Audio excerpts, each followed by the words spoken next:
พอแล้วจะได้กินอาหารเย็นกันอาหารเย็นพี่อยู่ข้างนอกพี่อยู่ข้างนอกรีบหน่อยแล้วฝนจะตกแล้วนะฝนจะตกแล้วนะลูกดูฝนก่อน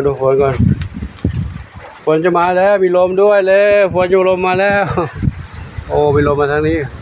ลมมาทางทิศเหนือครับฝนมืดมาเลยครับฝนมืดมาเลยฝนมืดมาแล้วเดี๋ยวนี้น้องแมวกินข้าวกันแล้ว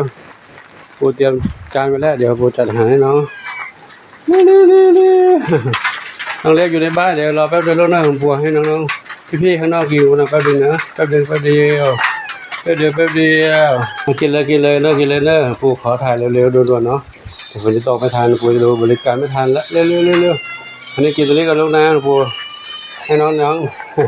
ให้น้องในบ้านก่อนเนาะน้องเล็กข้างในกินกันตรงนี้กินจุ๊บแป๊บเดียวหมดไปในพริบตาข้างนอกก็หมดภายในพริบตา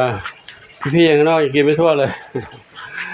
ตัวนี้กินตัวนี้ก่อนนะลูกนะเดี๋ยวปูไปดูทางโน้นอีกเนาะทางโน้นอีก3 บ้านตรงโน้นเนาะปุ๋ยไฟกับน้ำเพชรกินไม่ได้เลยกินกันดีๆลูกไม่ต้องแจ้งกันนะไม่ต้องแกล้งกันปุ๋ยไฟน้ำเพชรกินนี่เรานะ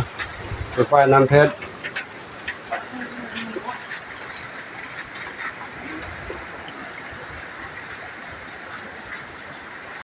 น้องเล็กผลไม้กระทายแตงกวากระทายแตงกวาขนุนแม่ยินดีอยู่นี่แล้วเดี๋ยวผมให้น้องแล้วฝนจะตกแล้วด้วยเร็วฝนตกลงมาแล้ว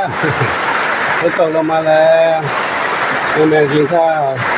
ยังไม่เสร็จได้เวลากินข้าวยังไม่เสร็จกินข้าวกันแล้วเนาะกินอยู่ในบ้านเราไปเป็นไรนะกินอยู่ในบ้านปลอดภัยแล้วเนาะกินข้าวกันยังไม่เสร็จกินเลยลูกกินเลยนะกินมา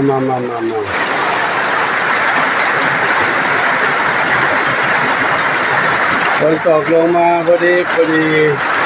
เดี๋ยวกินข้าวกันแล้วยังไม่แล้วเสร็จเอาเล็กกินตรงนี้ลูกเหรอเอาเล็กกินหมดไหมเล็กกินไม่หมดนะตอนนี้เด็กน้อยกินกันแล้วเหรอ กินแล้วเหรอลูกยังไม่หมดเลยกินยังไม่หมดเลยอยู่นั่นอยู่พี่อยู่ข้างนอกกินหมดแล้วใครอยู่บนนี้เพชรดำน้อยอยู่บนนั้นจินตลาไม่ใช่ปุ๋ยฟ้ากับน้ำเพชรอยู่ที่น้องแม่ลูกน้อยทั้งสองให้ลูกกินนมอีกแล้วลูกกินนมเนาะไม่ยอมนอนข้างในปูเตรียมกล่องไว้ให้กับเตรียมผ้าปูไว้นั่นเขานอนกับพื้นข้างล่างไม่ยอมนอนข้างในหรือว่าเดี๋ยวกลางคืนคงจะนอนอยู่เนาะตอนนี้นอนพักผ่อนตรงนี้ก่อนนอนพักผ่อนนมให้ลูกกินตรงนั้นกินนมจุ๊บจับ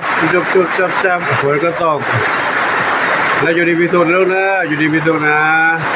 ลูกก็โตลูกน้อยโตไวลูกนะอยู่กับลูกปู่ปลอดภัยแล้วฝนก็ไม่เปียกเนาะมีแบบนี้เนาะ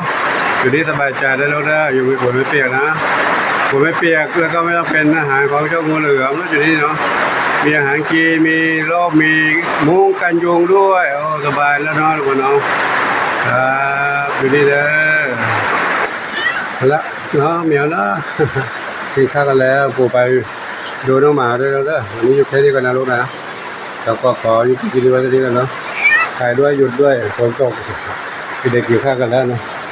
กินข้าวกันแล้วคุณฝ้ายก็กินเรียบร้อยแล้วเช็ดปากเช็ดคอแล้วจุ๊บ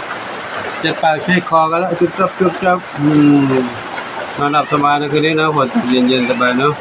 ไปดูมาน้อยแล้วเนาะแต่สำหรับวันนี้ขออยู่ที่นี่วันนี้เนาะขอมากระดาษทุกอายุวันโนสุขสันต์พระลัง